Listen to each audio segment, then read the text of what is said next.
সনাতন ধর্মের মর্মকথা সবার উপরে মানবতা। সনাতনী স্বেচ্ছাসেবী ফাউন্ডেশন আমরা সেটাই বিশ্বাস করি।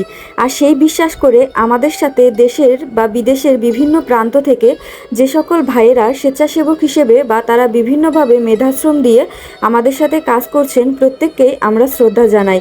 পাশাপাশি আপনারা জানেন বর্তমানে মিডল ইস্ট বা মধ্যপ্রাচ্যের বিভিন্ন দেশে কিন্তু অস্থিরতা বিরাজমান রয়েছে এবং সেখানে বেশিরভাগ আমাদের বাংলাদেশি কিন্তু অনেক প্রবাসী ভাইয়েরা অবস্থান করছেন। আর তারা প্রত্যেকেই আমাদের ঘরের কারোর দাদা ভাই আত্মীয় স্বজন, তো প্রত্যেকেই কিন্তু আমাদের আপনজন। তো সকলের জন্য আমরা এই প্রার্থনার আয়োজন করেছিলাম রমনা কালী মন্দিরে, অর্থাৎ সনাতনী স্বেচ্ছাসেবী ফাউন্ডেশনের আমাদের কেন্দ্রীয় যে টিম আছে সেই টিম থেকে আমাদের ঢাকায় অবস্থানরত স্বেচ্ছাসেবকবৃন্দ এবং রমনা কালী মন্দিরে উপস্থিত যত ভক্তবৃন্দ ছিল সকলের মাধ্যমে পূজারী বিভিন্ন মন্ত্র উচ্চারণের মাধ্যমে আমাদেরকে প্রার্থনা করান এবং আমরা প্রার্থনা সম্পন্ন করে বৈষ্ণবী মাতার কাছে প্রার্থনা করি যেন সেই সকল ভাইয়েরা সেখানে সুস্থভাবে বসবাস করতে পারে এবং তাদের পরিবারের কাছে সুস্থভাবে ফিরে আসতে পারে।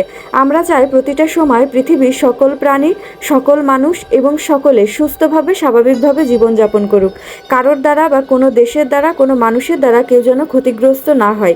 আমরা জানি আমাদের এই প্রার্থনা খুব বড় কিছু নয়, আমরা খুবই ক্ষুদ্র প্রচেষ্টা করেছি শুধুমাত্র আমাদের প্রবাসী ভাইয়েদের একটু মনে শক্তি যোগানোর জন্য, যে আমরাও দেশ থেকে তাদের পাশে আসি। আমাদের ফাউন্ডেশন সবসময় তাদের পাশে আছে যে কোনো সময় যে কোনো বিপদে। যদিও আমরা যতটুকু পারছি ততটুকু চেষ্টা করছি তাদের সাথে যোগাযোগ রাখার, বাকিটা ঈশ্বর ভরসা। আমরা বিশ্বাস করি ঈশ্বর চাইলে সব কিছু পরিবর্তন করে দিতে পারে।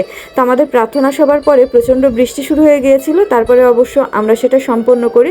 তো সবাই প্রার্থনা করবেন প্রবাসী ভাইদের জন্য।